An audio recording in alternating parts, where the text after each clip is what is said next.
आज संतवाणी में भीखा साहब का एक पद लेने जा रहे हैं।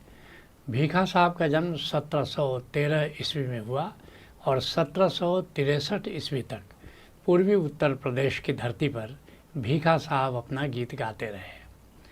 कहते हैं भीखा साहब, मनुआ शब्द सुनत सुख पावे, एक एक शब्द बहुमूल्य है।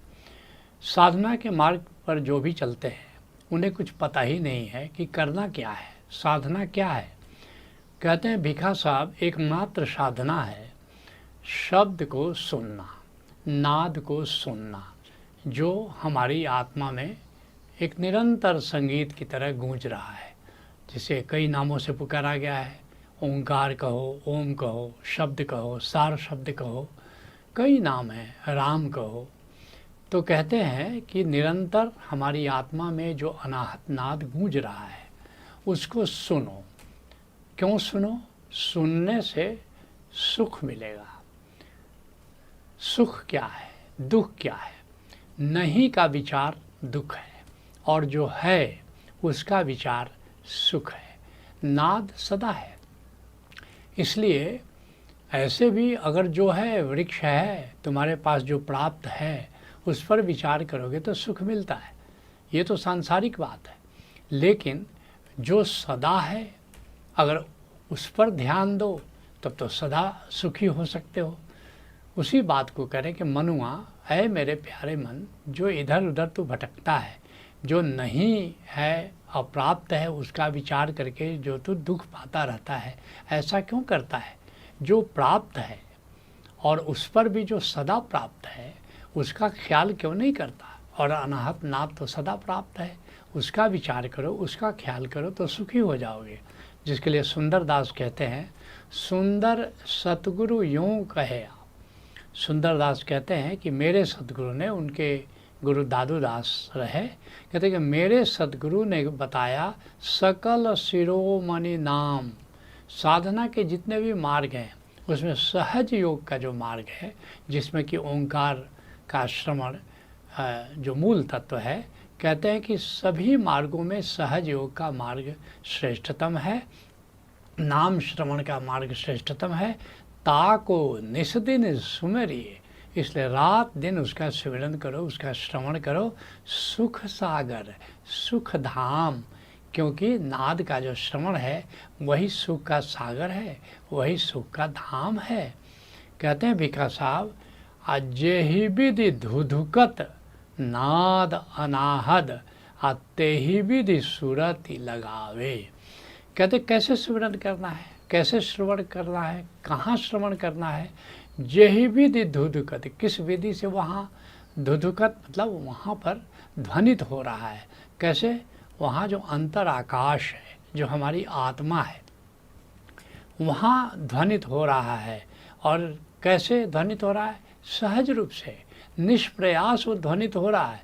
तो जैसे नाद ध्वनित हो रहा है, जहाँ नाद ध्वनित हो रहा है, तो उसी विधि से कहते हैं कि जिस विधि से वह अनाहत नाद ध्वनित हो रहा है, गूंज रहा है, आते ही विधि सुरति लगावे, तो वही विधि भी होगी। क्या विधि होगी? सहज रूप से श्रवण करो, निष्प्रयास रूप से श्रवण करो, प्रयास करने की ज़रूरत नहीं। और जहाँ वो ध्वनित हो रहा है, अर्थात जो अंतर आकाश है वहाँ ध्वनित हो रहा है, तो वहाँ पर अपनी सुरति लगाओ, वहाँ पर अपना ध्यान लगाओ।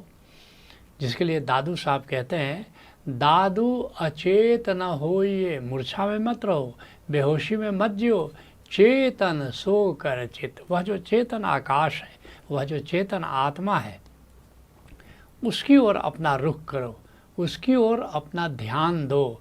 और ये अनाहत जहाँ थे उपजे, जहाँ ये अनाहत नाद पैदा हो रहा है, जहाँ ये अनाहत नाद गूंज रहा है, खोजो तहाँ ही नित, उसी अंतराकाश में नाद श्रवण को सुनो, उसी अंतराकाश में खोज करो।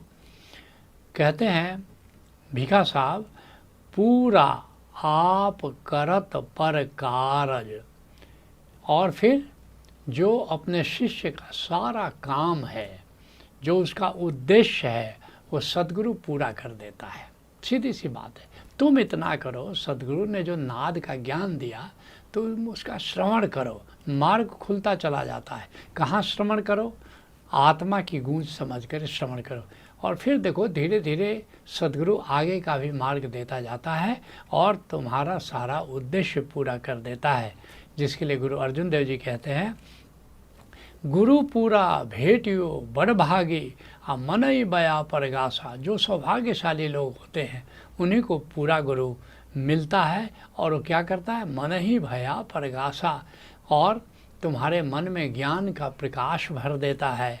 कोई न पहुँचा न हारा दूजा। गुरु के अतिरिक्त, पूरा गुरु के अतिरिक्त कोई भी तुमको परमात्मा की मंजिल पर नहीं ले जा सकता, और अपने साहब का भरवासा। इसलिए मुझे तो अपने पूरा गुरु का भरोसा है। निर्भव भय गुरु चरणी लागे। इसलिए गुरु चरणों में शरणों, गुरु चरणों में आश्रय लो और निर्भय हो जाओ। एक राम नाम आधारा, और फिर तो अपने प्राणों का आधार राम नाम को, ओंकार को बना लो। अब बड़ी बड़ी आई अचरज शोभा कारज आया रासे। और फिर जो अंतर आकाश आत्मा की जो शोभा है वो अद्भुत है, और कारज आया रासे, फिर तो सारा उद्देश्य पूरा हो जाता है। और नानक को गुरु पूरा भेटियो सगले दुख विनाशे। नानक देव जी कहते हैं गुरु अर्जुन देव जी के माध्यम से कि मुझे पूरा गुरु मिल गया और मेरे सारे दुख विदा हो गए।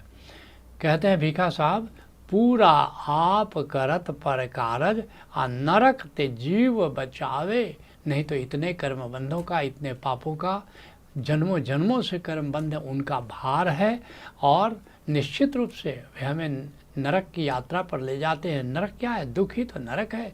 दुख की यात्रा पर ले जाते हैं और ऐसे दुख से हमें बचा लेता है, जिसके लिए कबीर साहब कहते हैं, नाम लिया जिन सब लिया। जिसने नाम को याद किया, नाम का स्मरण किया, वो सब साधना कर लिया समझो। सकल वेद का भेद, ये जो नाम तत्व है, ओंकार तत्व है, ये सारे वेदों का यही भेद है, यही ज्ञान है। और कहते बिना नाम नरके पड़ा। अगर नाम का ज्ञान नहीं है तो तुम दुख में ही पड़ोगे, यही तुम्हारी नियति है। और पढ़ता चारों वेद, चारों वेद पढ़ते रहो, धर्म ग्रंथ पढ़ते रहो, हाथ में कुछ भी आने वाला नहीं। तुम पंडित हो जाओगे, विद्वान हो जाओगे, लेकिन आत्मज्ञान नहीं होगा। कहते हैं भीखा साहब, नाम प्रताप सबन के ऊपर। तुम कोई भी साधना करो, कोई भी कर्मकांड करो, लेकिन नाम की जो महिमा है वो सबसे श्रेष्ठतम है, सबसे श्रेष्ठ है। जिसके लिए गुलाल साहब कहते हैं, मगन भयो सुख दुख नहीं व्यापे। मैं नाम के सुमिरन में, नाम के श्रवण में मैं मस्त हो गया हूँ, मगन हो गया हूँ, और अब सुख दुख के पार चला गया हूँ। न तो सुख मुझे व्यापता है, न दुख मुझे व्यापता है। अनहद ढोल बजावे, अनाहत नाद का ढोल सदा गूंजता रहता है। और चरण प्रताप कहाँ लगो वर्णो। और कहते हैं कि ये गोविंद का चरण कमल, कि गोविंद का चरण कमल कहाँ है? जिसको ज्ञानी आत्मा कहते हैं उसी को भक्त गोविंद का चरण कमल कहते हैं।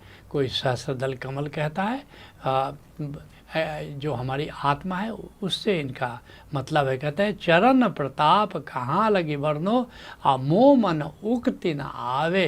कहते हैं कि मैं जो आत्मा का जो वहाँ खेल चल रहा है, जो आत्मा की उपस्थिति का जो मज़ा है, जहाँ नाद गूंज रहा है, उसका क्या मैं वर्णन करूँ, मुझे कहना नहीं आता है। इतनी उसकी महिमा है, इतनी उसकी गरिमा है, इतना उसका गौरव है। कहते भीखा साहब, नाम प्रताप सबन के ऊपर। और कहते हैं बिछड़ो ताहि मिलावे। और इस तरह आत्मा परमात्मा से हमारी बिछड़ी हुई है, और नाम के प्रताप से फिर से आत्मा परमात्मा से मिल जाती है। जिसके लिए कबीर साहब कहते हैं, भव सागर जल विश्व भरा। ये जो संसार का सागर है और भव सागर, ये इसका प्रतिबिंब जो हमारे अंतर जगत में बनता है, जो जहाँ विचारों का जो समूह है, जहाँ विचारों का जगत है, अंतर जगत। कहते हैं ये तो बिल्कुल विश्व भरा है, ये तो दुख से भरा है। भव सागर जल विश्व भरा, मन नहीं बांधे धीर। इसलिए मन अधीर हो रहा है, अंतर जगत में बरबस ही ख्याल चला जाता है, और वहाँ उत्तेजना है, अशांति है, दुख है। और शब्द सने ही गुरु मिला, लेकिन धन्य मेरे भाग कि शब्द को प्यार करने वाला, शब्द का भेद जानने वाला, ओंकार को प्रेम करने वाला मेरा सद्गुरु मिला और उतरा पार कबीर, और इस तरह मैं भव सागर के पार चला गया। कहते हैं भीखा साहब, कह भीखा बलि बलि सतगुरु की। बार बार संत जो हैं अपने गुरु के प्रति बलिहारी व्यक्त करते हैं। भीखा साहब भी कह रहे कि मैं तो अपने सदगुरु की बलिहारी जाता हूँ। इसके लिए धर्मदास कहते हैं, मेरा किया है भरम सब दूर, क्यों बलिहारी जाता हूँ, मेरे सारे भ्रम विदा हो गए हैं, सतगुरु ने मेरे भ्रम विदा दूर कर दिए, और मैं वारी जावा सतगुरु की, मैं सतगुरु की बलिहारी जाता हूँ जिन्होंने मेरे सारे भ्रम विदा कर दिए। प्याला प्याया प्रेम का, और प्रेम रूपी ब्रह्म का प्याला पिला दिया मुझे, और घोल संजीवन मूर, और उसमें ओंकार की संजीवनी की जड़ी मिला करके मुझे वो प्रेम का प्याला पिलाया। इसलिए मैं सदगुरु पर बलिहारी जाता हूँ। और चढ़ी खुमारी नाम की, अब तो नाम की खुमारी, नाम की मस्ती सदा चढ़ी रहती है। मैं हो गई चकनाचूर, और मेरा सारा अहंकार चूर चूर हो गया, मेरा सारा अहंकार धूल धूसरित हो गया।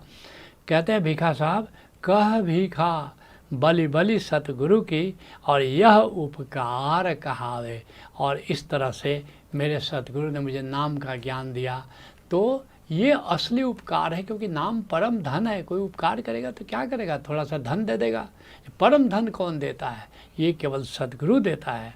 जिसके लिए सुंदर दास कहते हैं, सुन, ये बड़ा प्यारा सवैया है, एक पंक्ति में उसे उद्धृत कर रहा हूँ। सुंदर कहत हंस बासी सुख सागर के, और कहते कि मेरा हंस, मेरी जीवात्मा अब सुख सागर आनंद में अब गोते लगाती है।